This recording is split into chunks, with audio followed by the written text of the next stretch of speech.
कानपुर शहर के विस्तार के लिए बनाई गई न्यू कानपुर सिटी योजना के परवान चढ़ने की उम्मीद बढ़ गई है। दशकों से कागजों में धूल फांक रही न्यू कानपुर सिटी योजना अब मूर्त रूप ले सकती है। कानपुर विकास प्राधिकरण ने कानपुर महानगर को विस्तार देने के लिए साल 1996 में न्यू कानपुर सिटी योजना बनाई थी। न्यू कानपुर सिटी योजना साल 1996 में बिठूर मेनावती मार्ग के बाएं हाथ की तरफ इस योजना को स्वरूप दिया जाना था।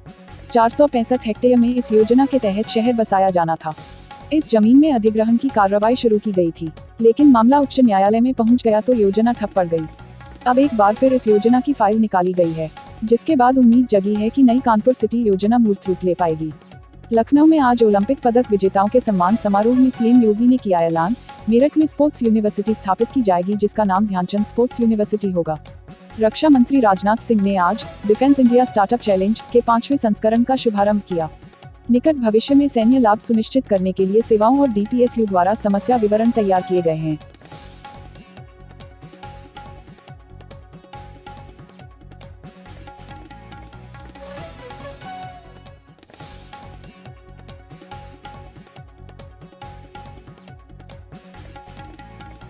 ट्रैफिक नियमों का उल्लंघन करने वालों के लिए आने वाले दिन अच्छे नहीं रहने वाले हैं। दरअसल सरकार ने ट्रैफिक नियमों को और सख्त बना दिया है। अब जो भी शख्स ट्रैफिक नियमों का उल्लंघन करते हुए इलेक्ट्रॉनिक रूप से रिकॉर्ड किया जाएगा, उसका सिर्फ 15 दिनों के भीतर ही चालान जारी कर दिया जाएगा। मोटर वाहन अधिनियम में संशोधन का उद्देश्य देश भर में ट्रैफिक नियमों के उल्लंघनों की संख्या को कम करना और ट्रैफिक नियमों को लागू करने में ट्रांसपेरेंसी लाना है। नोटिफिकेशन में लगभग 132 शहरों का जिक्र किया गया है। 19 शहरों के साथ महाराष्ट्र सबसे ऊपर है। इसके बाद उत्तर प्रदेश में 17 और आंध्र प्रदेश में 13 शहर हैं। यूपी समाजवादी पार्टी के एमएलसी आनंद भदौरिया, संजय लाठर, राजेश यादव ने जल जीवन मिशन में हुए महाघोटाले का सवाल उठाया। बौखलाए मंत्री महेंद्र सिंह बोले, तुम्हारी माँ ने अगर दूध पिलाया है। घोटाले का जवाब दो मंत्री जी, किसकी माँ ने कितना दूध पिलाया है ये जांचने की कोशिश न करो।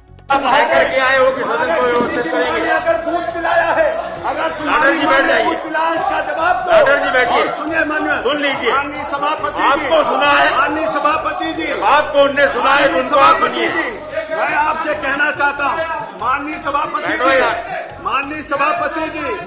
उत्तर प्रदेश के मुख्यमंत्री योगी आदित्यनाथ ने आज विधानसभा में कहा, प्रदेश सरकार 1 करोड़ नौजवानों को टैबलेट, स्मार्टफोन की सुविधा उपलब्ध कराएगी। स्नातक, परास्नातक, तकनीकी और डिप्लोमा के नौजवानों को इस योजना के साथ जोड़ा जाएगा। हम लोगों ने एक निधि का गठन किया है। सरकार के स्तर पर 3000 करोड़ रुपए की यह एक निधि प्रारंभ हो रही है। 1 करोड़ नौजवानों को टैबलेट या स्मार्टफोन की सुविधा उपलब्ध कराएगी सरकार। स्नातक, परास्नातक, तकनीकी और डिप्लोमा करने वाले नौजवानों को हम इस योजना के साथ जोड़ेंगे और उसकी आवश्यकता के अनुरूप डिजिटल एक्सेस भी उसको फ्री में उपलब्ध करवाने का कार्य करेंगे। इस निधि में एक प्रावधान होगा कि हम सीएसआर से भी, अन्य वित्तीय संस्थाओं से भी और विश्वविद्यालय और अन्य संस्थाओं से भी हम इसमें राशि लेकर के एक बड़ा कोष का गठन करेंगे। बीजेपी नेता गौरव भाटिया ने कहा, हमारे जो भाई बहन पश्चिम बंगाल में हैं, हम उन्हें ये संदेश देना चाहते हैं कि उन्हें इंसाफ मिले, ये हमारी प्राथमिकता है। जब तक उनको इंसाफ नहीं मिलता तब तक भाजपा हर उस परिवार और पीड़ित के साथ खड़ी है जिसके साथ टीएमसी के गुंडों और ममता बनर्जी ने अन्याय किया है। जैसे ही हिंसा की खबरें आई थी, हमारी पार्टी के अध्यक्ष श्री जेपी नड्डा जी तुरंत पश्चिम बंगाल गए थे। वहां पे उन्होंने बहनों के आंसू पोंछे। जो पीड़ित परिवार थे उनके साथ कंधे से कंधा मिला के खड़े रहे और इससे सीख लेनी चाहिए और विपक्षी पार्टियों को भी कि ठीक है आप सत्ता में नहीं है, लेकिन विपक्ष की भी एक बहुत बड़ी जिम्मेदारी होती है। भारतीय जनता पार्टी को बहुत बड़े वर्ग ने पश्चिम बंगाल में वोट दिया, एक बड़ी जिम्मेदारी दी विपक्ष की। और ये लोकतंत्र भारत का दर्शाता है कि एक विपक्ष क्या कर सकता है सकारात्मक रूप में। कोर्ट से लेके सड़कों तक भारतीय जनता पार्टी ने आम जनता की लड़ाई लड़ी, इस मुद्दे को पुरजोर तरीके से उठाया और पुनः आपके माध्यम से जो भाई बहन हमारे पश्चिम बंगाल में हैं, उनको ये एक संदेश जरूर देना चाहेंगे,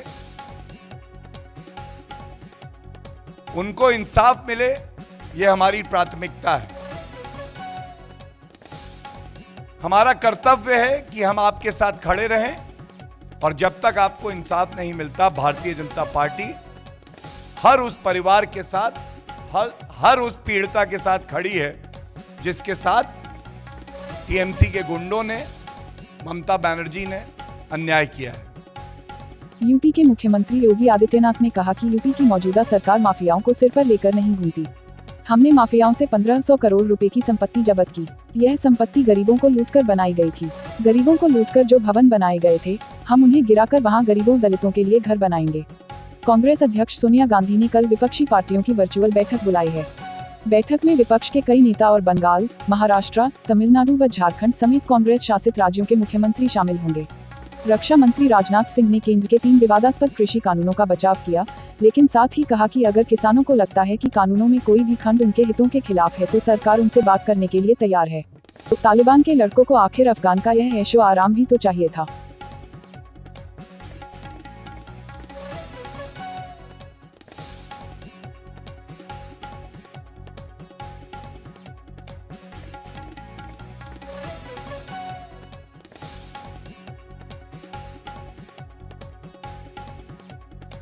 तालिबान भारत में 6 रूटों के जरिए अपना ड्रग का कारोबार बढ़ाने की तैयारी कर रहा है।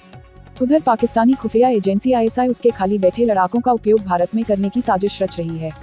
इसके साथ ही बड़ा खुलासा यह भी है कि पिछले महीने दिल्ली में पकड़ी गई 2500 करोड़ रुपए की हेरोइन के पीछे अफगानिस्तान में बैठे तालिबान के लोग ही थे। Please subscribe Aviral Times for latest news update and press the bell icon to get all the latest videos.